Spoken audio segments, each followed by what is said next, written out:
Good evening, visitors. Welcome to the Australian War Memorial's last post ceremony. My name is Chris Weidenbach, and joining us today from the Australian Army is Warrant Officer Class 1 Joanne Davey. We welcome the veterans who have served, those that are still serving, and the families that love and support them. We acknowledge the members of RSL and Services Clubs Association, RSL Victoria and RSL Queensland who are watching the broadcast of this ceremony across Australia. During this evening's ceremony, wreaths will be laid at the base of the pool of reflection by visitors to the memorial. I now invite all who are able to please stand and join in singing the national anthem.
Thank you.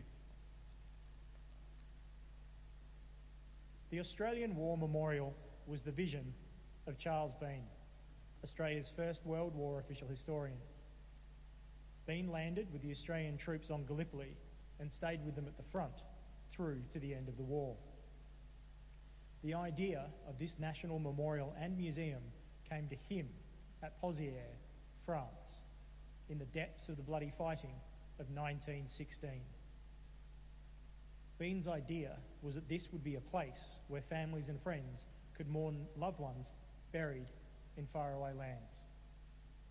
It would also be a place that could help all Australians understand what these men and women had endured and what they had done for us.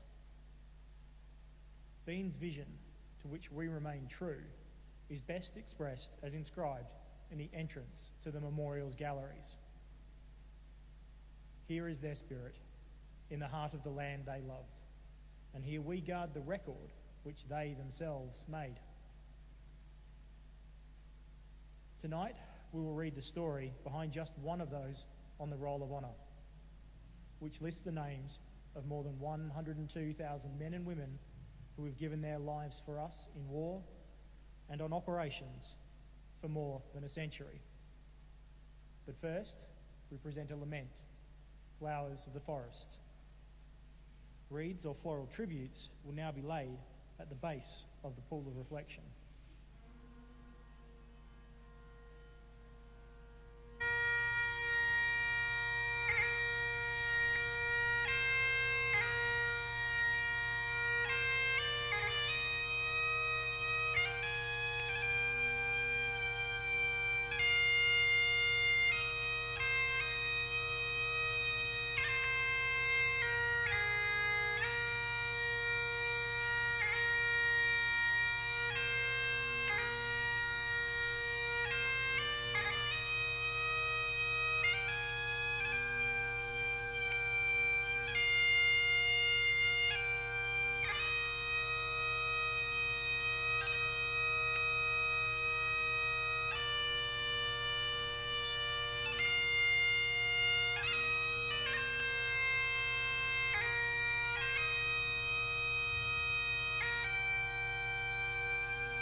Today we remember and pay tribute to Sergeant William Patrick O'Brien.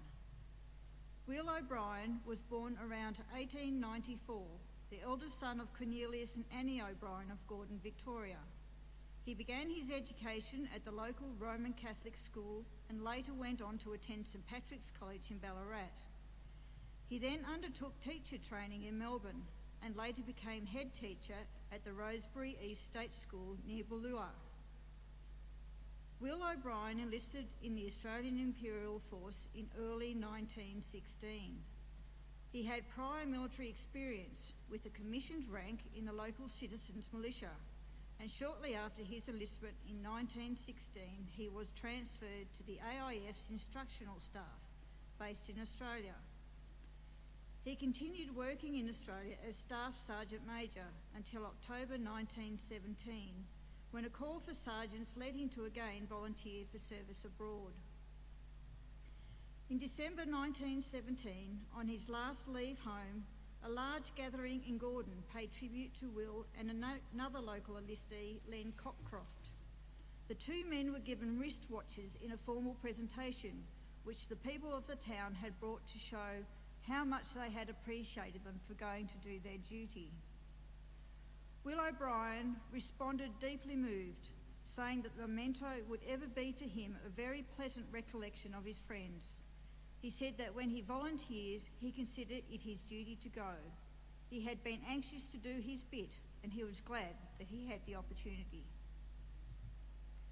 A few days later, Sergeant Will O'Brien left Australia on board the troop ship Ulysses with reinforcements to the 29th Battalion. After an extended journey, he arrived in England, where he once again took an instructional post, this time in Salisbury Plain. After several weeks teaching, Sergeant O'Brien was given the chance to fight on the Western Front. He went to France, where he served for 2 months with brigade details in Le Havre, and then joined the 29th Battalion in the field in June 1918. Exactly 2 months later, the Australian Corps took part in the Battle of Amiens, the opening of the British offensive of that year. The following day, the 29th Battalion pushed forward to take the French village of Beauvier. After reaching their objective, the men began digging in under fire. Sergeant O'Brien was resting when he was hit by a German shell and killed instantly.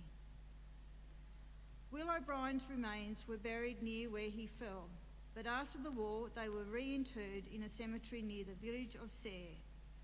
When his body was exhumed, a cigarette case bearing his initials was found and returned to his family as a memory of their eldest son. Today his remains lie in Serre Road Cemetery No. 2 under the words, "May he rest in peace, Amen." He was 24 years old. His name is listed on the Roll of Honour on my right, among almost 62,000 Australians who died while serving in the First World War. His photograph is displayed today beside the pool of reflection. This is but one of the many stories of service and sacrifice told here at the Australian War Memorial. We now remember Sergeant William Patrick O'Brien, who gave his life for us, for our freedoms, and in the hope of a better world.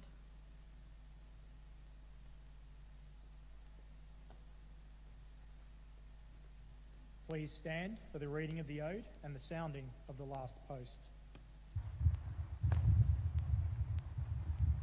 They shall grow not old as we that are left grow old.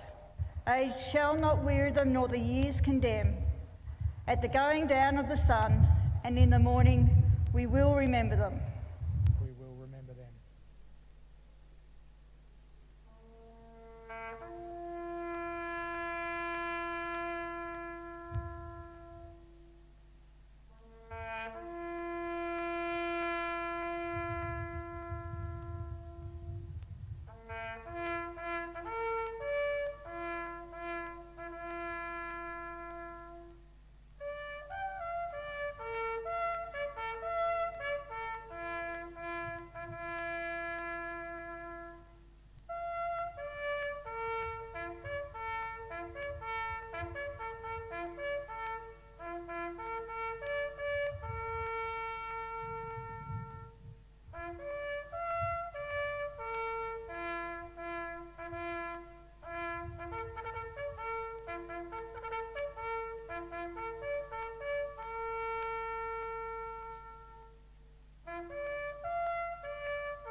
lest we forget. Lest we forget.